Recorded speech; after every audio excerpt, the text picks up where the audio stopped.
In this video, I'm going to show you how to download Valorant on your laptop. First, open up the browser of your choice, type in Valorant,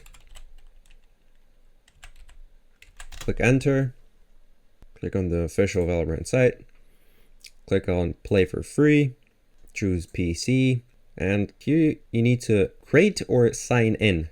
I already have an account, so I'm going to click on sign in, type in your username and password. Once you've typed in your username and password, click on this arrow. Once this page has loaded up, click on download and wait for the installer to download. Open the installer.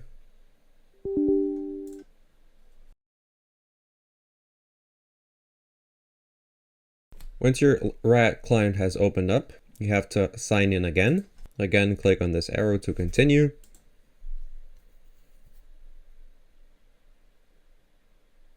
Now, under Valorant, here click on install, choose where you want the game to be installed, and click on install.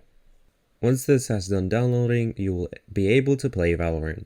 If you found this video helpful, please consider liking and subscribing.